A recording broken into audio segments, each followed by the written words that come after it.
Vitória pesava 980 gramas quando nasceu.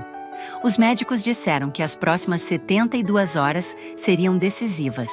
Gustavo ouviu, disse que precisava de ar e foi embora. Nunca mais voltou. Ana Clara ficou sozinha na cadeira ao lado da incubadora, com raiva, com medo e com uma filha que precisava dela mais do que ela precisava chorar.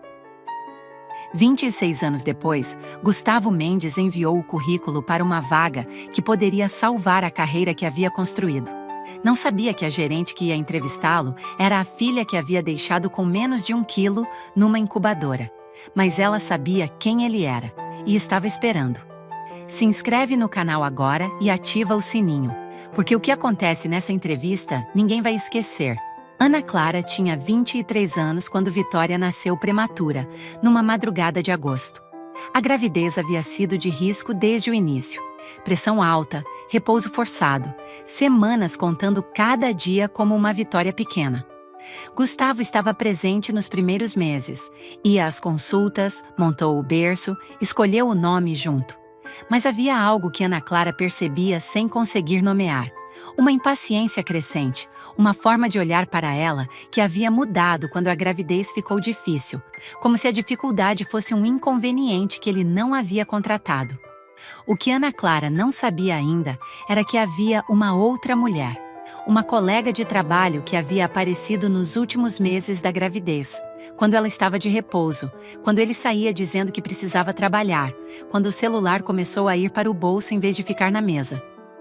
Quando Vitória nasceu com 28 semanas e foi direto para a UTI neonatal, Gustavo ficou no hospital 2 dias. No terceiro, disse que precisava de ar e saiu. Ana Clara estava na cadeira ao lado da incubadora quando a mensagem chegou. Eu não consigo, desculpa. Leu uma vez, 2. Só semanas depois, por uma amiga em comum, soube da outra mulher. A raiva que sentiu naquele dia nunca foi embora completamente. Vitória estava lutando pela vida do outro lado do vidro, e o pai havia escolhido outra pessoa enquanto isso acontecia. Vitória ficou 47 dias na UTI neonatal. Ana Clara estava lá todos os dias. Aprendeu a linguagem daquelas máquinas, aprendeu o nome de cada enfermeira. Nos primeiros dias, havia chorado no banheiro do hospital. Aquele choro silencioso de quem não quer que ninguém veja. Depois o choro foi secando, e o que ficou no lugar foi uma determinação que ela mesma não sabia que tinha. Sua mãe apareceu na 2ª semana para ajudar. Dormiu no hospital algumas noites, cuidou das coisas práticas que Ana Clara não tinha cabeça para resolver. Gustavo não ligou uma vez. Não mandou mensagem perguntando se Vitória havia sobrevivido. Não perguntou se havia saído da incubadora. Simplesmente sumiu, para a vida nova com a outra mulher, como se a filha prematura e a mãe exausta não existissem. No dia que Vitória recebeu alta, 2,3 kg, olhos abertos, respirando sozinha, Ana Clara a pegou no colo pela primeira vez sem fios nem tubos e ficou parada no meio da UTI sem conseguir se mover. A enfermeira perguntou se estava bem. Ana Clara olhou para a filha e respondeu com a voz firme de quem havia decidido algo irreversível. Agora estou. Os anos que se seguiram foram duros e honestos. Ana Clara trabalhava como enfermeira em 2 hospitais, turno da manhã num, turno da noite no outro 2 vezes por semana. A mãe dela ajudava com Vitória quando os horários não fechavam. Não havia dinheiro sobrando. Havia conta paga, geladeira com comida e uma criança que crescia sem saber que faltava alguma coisa. Uma advogada havia dito para Ana Clara que ela tinha direito à pensão alimentícia, que era só entrar com o processo e cobrar. Ana Clara ouviu, agradeceu e não entrou com nada. Não porque não precisava, porque não queria. Não queria o nome dele nos documentos da filha. Não queria depender de um depósito mensal de um homem que havia escolhido outra mulher enquanto a filha lutava pela vida numa incubadora. Preferia trabalhar dobrado, preferia abrir mão do supérfluo, preferia qualquer coisa a dever gratidão para quem não merecia nem o tempo que levaria para assinar um cheque. Quando Vitória tinha 6 anos e perguntou onde estava o pai, Ana Clara respondeu com aquela objetividade direta de quem não tem energia para mentira. Seu pai foi embora quando você nasceu, escolheu não ficar. Vitória ficou em silêncio. Por quê? Porque ele era fraco. Não havia amargura na voz. Era apenas um fato. Vitória assentiu e voltou a brincar. Mas Ana Clara viu nos olhos da filha que aquela informação havia encontrado um lugar específico para morar. Fundo, quieto, do tipo que não some, mas também não atrapalha. O tipo que um dia vira combustível. E virou. Vitória cresceu com aquela determinação específica de criança que não teve tudo, mas teve o suficiente para entender o valor de cada coisa. Estudava com intensidade, não porque alguém mandava, mas porque havia aprendido cedo que conhecimento era a única coisa que ninguém podia tirar. Aos 17 anos, conseguiu bolsa integral numa faculdade de administração, a segunda maior nota do processo seletivo. Ana Clara ficou sabendo pelo celular numa tarde de trabalho e foi ao banheiro do hospital chorar sozinha pela segunda vez na vida, mas dessa vez não de dor. Vitória se formou, fez pós-graduação, entrou numa empresa pequena e foi crescendo com aquela consistência silenciosa de quem não precisa de plateia para trabalhar. Aos 22, estava numa posição de liderança. Aos 26 anos, era gerente. Foi nessa época que, numa noite de domingo, enquanto navegava nas redes sociais, encontrou um perfil. Encontrou um homem de meia-idade que havia namorado várias mulheres ao longo dos anos. Fotos com uma, depois com outra, depois com outra. Depois virou o celular para a mãe que estava sentada ao lado no sofá. "Mãe, esse é meu pai?" Ana Clara olhou para a tela. A mandíbula fechou. Os olhos ficaram frios. É ele. Nas fotos, parecia que nenhum relacionamento que tivesse durado mais do que alguns meses. Sem filhos, sem família construída. Uma vida inteira de começos que nunca viraram meio. Vitória ficou olhando para aquilo por um longo tempo, para esse padrão repetido de homem que foge de qualquer coisa que exige permanência. Havia abandonado a filha prematura com menos de 1 quilo numa incubadora. Havia largado a outra mulher. E havia repetido isso com todas as outras. Não havia sido medo de ser pai. Era quem ele era. Ana Clara ficou olhando para a foto por alguns segundos, sem dizer nada. Os olhos ainda tinham aquela frieza de quem guarda raiva há muito tempo em lugar muito fundo. "Você não vai falar com ele, vai?" Ana Clara perguntou com a voz baixa e direta. Vitória ficou em silêncio por um momento. Não tenho nada para falar. Ele não merece seu tempo." A voz saiu firme. Nunca mereceu. Vitória olhou para a mãe, para essa mulher que havia trabalhado em 2 empregos, que nunca havia pedido pensão, que havia criado ela sozinha sem reclamar uma vez. E guardou aquela informação no mesmo lugar fundo e quieto, onde havia guardado tudo desde os 6 anos. Fechou o aplicativo, mas não apagou o perfil dos favoritos. 2 anos se passaram. Vitória continuou subindo na empresa. Assumiu mais responsabilidades, montou uma equipe, construiu uma reputação de gerente que era exigente, mas justa. Numa segunda-feira de manhã, a assistente de Vitória deixou na mesa a pilha de currículos para a vaga de analista sênior que havia aberto na semana anterior. Vitória foi passando um por um com aquela atenção metódica de sempre. No 12º currículo parou. Ficou olhando para o nome no topo da folha por um longo momento. Gustavo Mendes, experiência sólida, histórico profissional consistente, carta de apresentação bem escrita. Tudo tecnicamente adequado para a vaga. Vitória colocou o currículo de lado, separado dos outros, e ficou em silêncio por alguns minutos olhando pela janela do escritório. Depois pegou o celular e ligou para a mãe. Ana Clara atendeu no segundo toque. "Mãe, o currículo do meu pai chegou aqui." O silêncio do outro lado durou 3 segundos. Quando a voz de Ana Clara voltou, estava diferente, não de surpresa, de raiva antiga que havia encontrado um lugar novo para pousar. "E você vai fazer o quê?" Vitória ficou em silêncio por um momento. "Vou entrevistá-lo." Ana Clara respirou fundo do outro lado da linha. "Vitória, você não deveria fazer isso.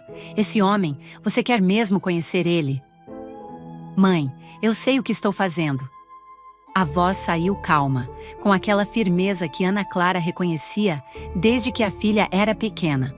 A mesma firmeza de bebê que havia lutado 47 dias numa incubadora sem pedir licença para ninguém. Houve uma pausa longa.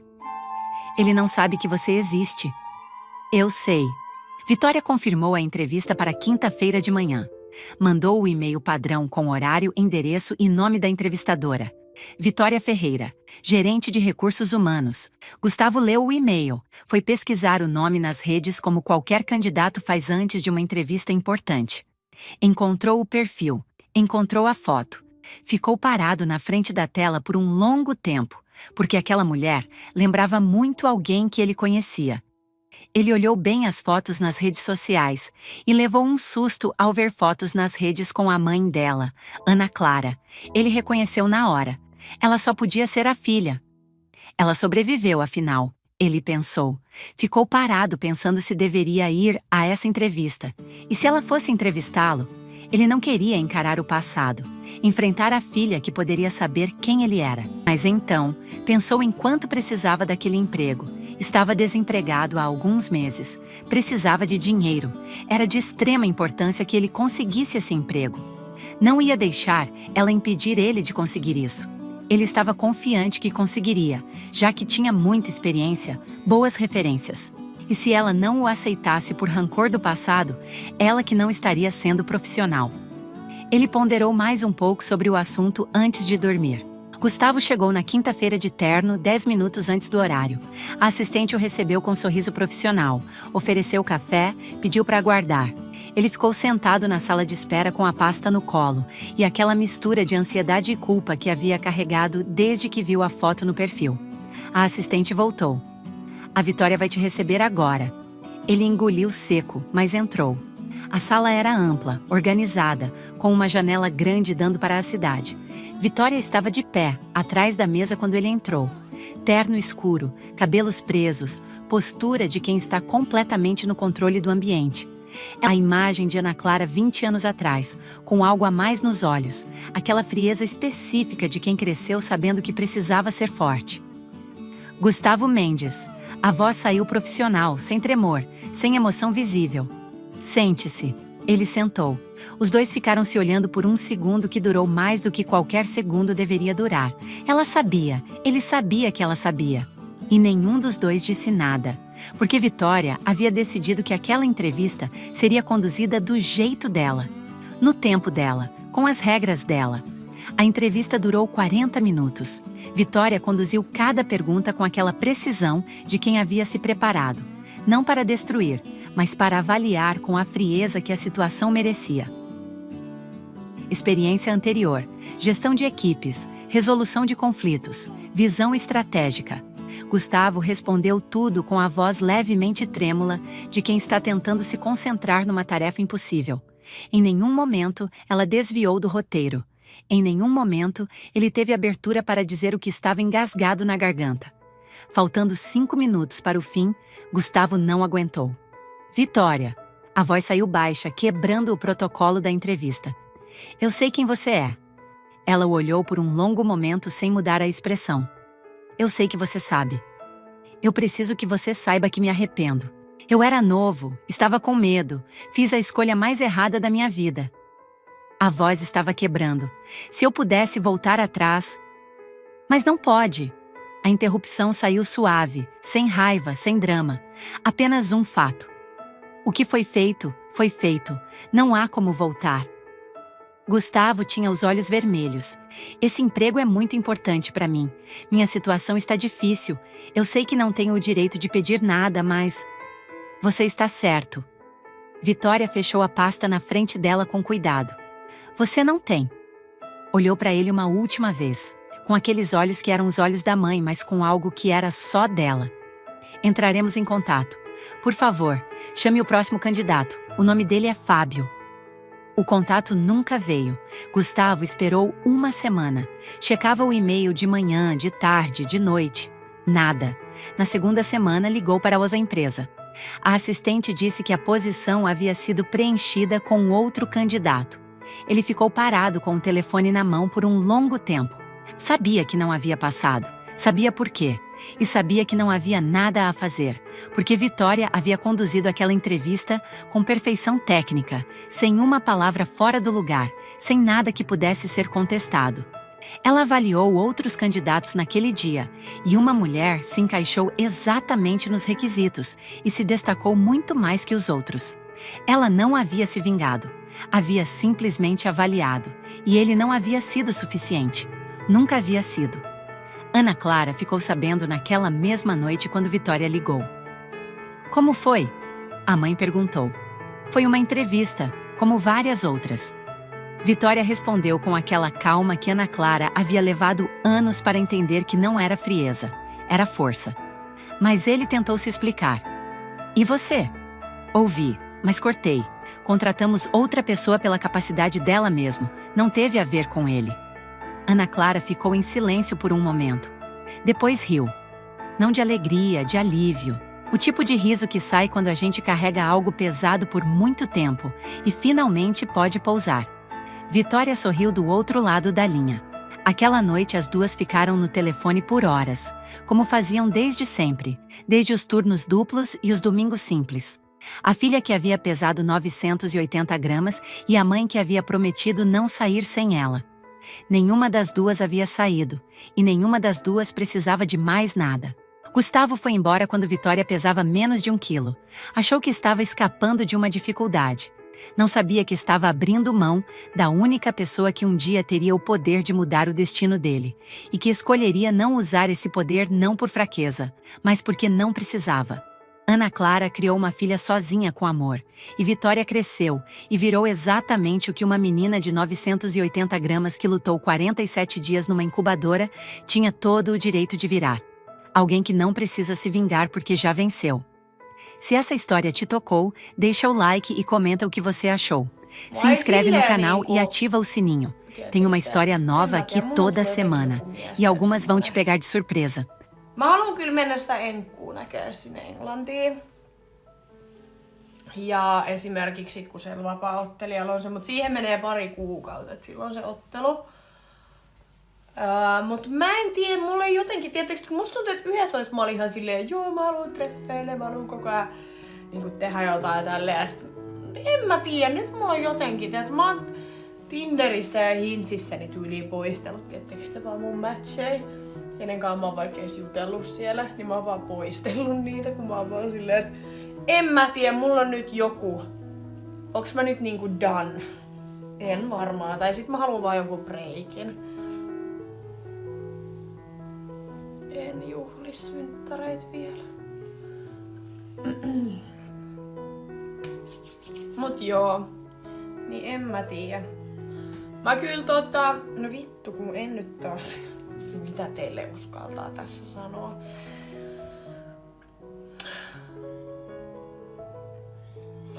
No sanotaanko näin, että mä juttelin eilen siis, mä avasin eilen kyllä siis Tinderin. Ja mä oon vähän semmonen, että mä harvoin näen sieltä ketään. Tietysti, että mä vaan plärään sitä, mä saatan jutella pari päivää, mut sit yleensä, koska mulla ei oo esimerkiksi... Oi kiitos Saara. Kiitos paljon.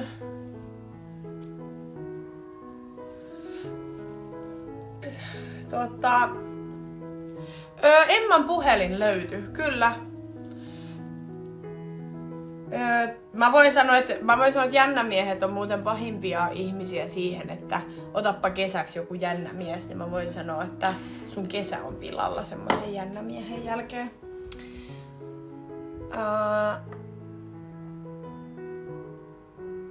Niin, se on varmaan toi just, että kun on ollut useamman päivän niinku mies tossa, niin sit mä oon vaan sellainen pois.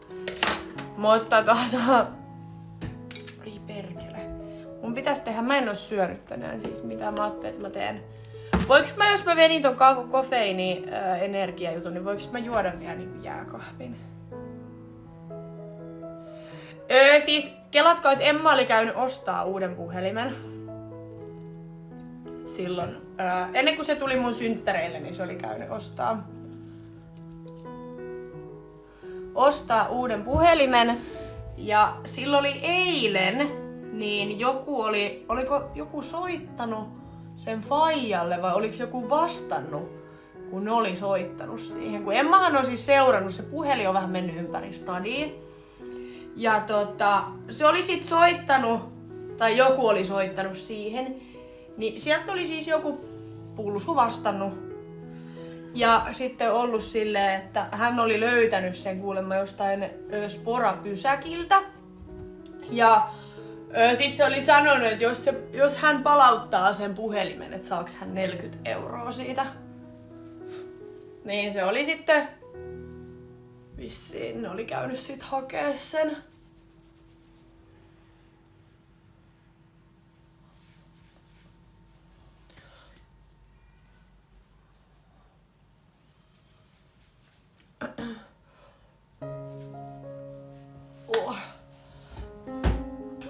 Pyydä äitiltä rahat silareihin. En mä tarvii silareita, mä pärjään ihan ilman. Pidän Emma on yksi mun parhaimpia kavereita. Jännä miehen jäljiltä syksyllä kaikki sukupuolitaudit. Mut tiesitkö sä, että kannattaa elämässä, jos harrastaa seksiä, niin kannattaa käydä noissa testeissä myöskin aina silleen vähän väliin. Niin sitten ei oo kuule mitään hätää. Se helpottaa. Ja ootko miettinyt koskaan perustaa perhettä ja äiteyttä? En. Sopisit hyvin. Se ei oo jotenkin mun juttu. Jos joskus on, niin okei. Mut mä tiedä, mä tykkään mun elämästä, kun mä saan tehdä mitä mä haluun. Ja mulla on ihana kummityttö. Mä saan seuraa hänen elämää läheltä, mä saan olla hänen elämässä mukana. Mut mä en tiedä, etteikö se tarvii mitään omaa lasta. Mä en jaksa sitä, että mä oisin himas vaan jonkun kakaran kanssa. Piste.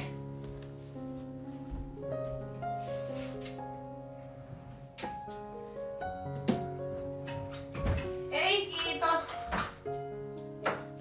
Sanotaanko näin, että voin sanoa, että kaikki muut voi hoitaa sen puolen.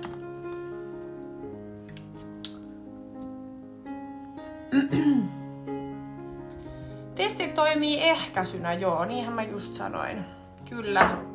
Äsken puhuttiin sukupuolitaudeista. Mä en ymmärrä, miten nyt se liittyy ehkäisyyn sitten, okei. Joo, mä muutan yksin Loviisaan. Hommaan lapsia kaikkien random miesten kanssa ja sitten kaikilla on eri isät. Ja joo, kuulostaa helvetin hyvältä suunnitelmalta.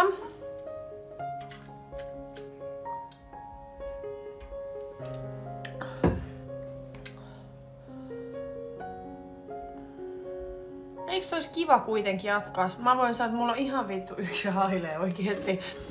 Siis jos joku tekee perheen vaan sen takia, että minun on jatkettava sukua, niin mun mielestä sä jatkat kyllä, tai niinku teet perheen ihan vääristä syistä. Jos toi on sun niinku syy.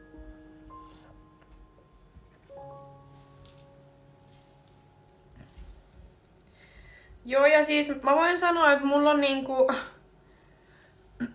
Jos mä joskus haluaisin lapsen, niin se lapsi pitäisi tulla silleen, että mulla on tietysti kiva mies ja meillä on asiat hyvin ja kummallakin on duunit ja ei oo mitään. Tiedättekö te silleen ongelmia ja sä luotat sun kumppani ja muuta, niin sit mä voisin ehkä miettiä edes asiaa, mut mun on vähän vaikea ajatella tommoista asiaa, kun mä oon tällä hetkellä yksin ja mua ei kiinnosta ketkään miehet. Ja mä en halua kenestäkään mitään enempää, mä tykkään mun elämästä itekseen. Mä haluan matkustella, mä en halua ketään miestä tohon noin kiukuttelemaan mun menoista ja tuloista ja en jaksa mitään ongelmia. Niin mun on tosi vaikea miettiä jotain lapsia. Koska ei oo mitenkään tämän hetken tilanne. Todellakin, mä voin sanoa, että vittu, mä olen vuoden ollut sinkku, niin mä en ymmärrä mikä hätä teillä on, että mun pitäisi niinku olla jossain parisuhteessa ja on lapsia. Jos mä oon ensin 8 vuotta seurustellut ja nyt mä oon vuoden ollut sinkkuna, niin eikö se ole hyvä asia, että mä oon yksin?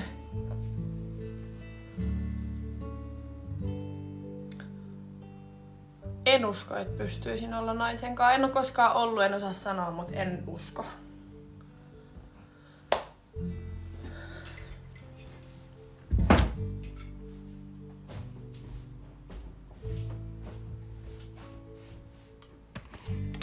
mä käännän teidät, koska mä haluan tehdä nyt...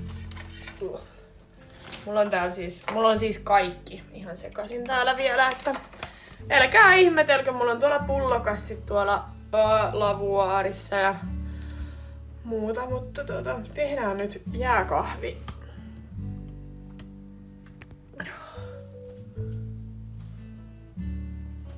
Mä veikkaan, että sä oot se pahempi kiukuttelija. Mua ei oikeesti, siis jos mietitään tätäkin asiaa, niin muahan ei siis kiinnosta niinku se, että jos on jotain semmoista vittu niinku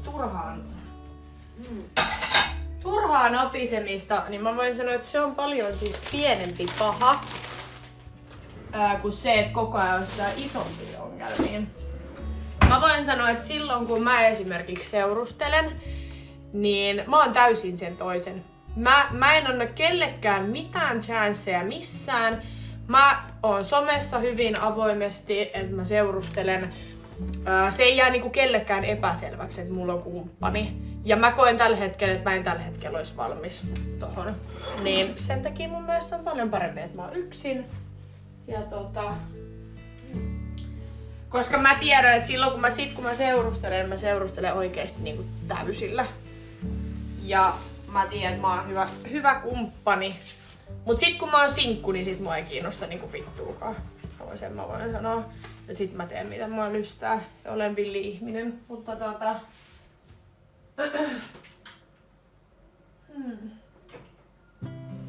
Olisiko tommonen?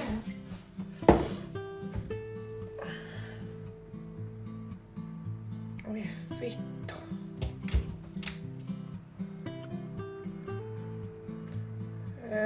Kuka puhuu esittelemisestä?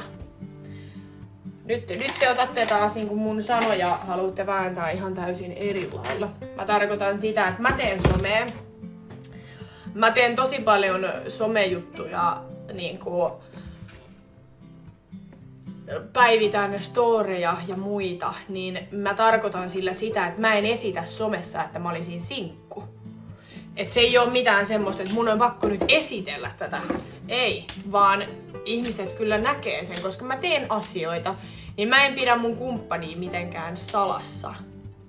Tai mitään tollasta. Sitä mä tarkoitan nyt tällä.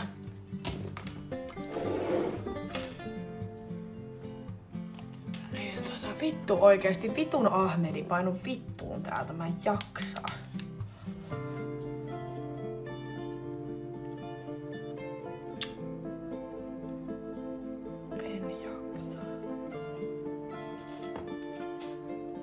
Mä en saa niinku tällä vitun paskalaista toimimaan mun otsikkoa vaihdettua.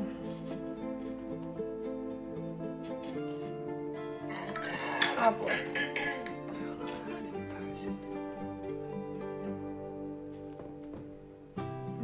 Mä en näe täällä mun toisella puhelimella mitään kommentteja.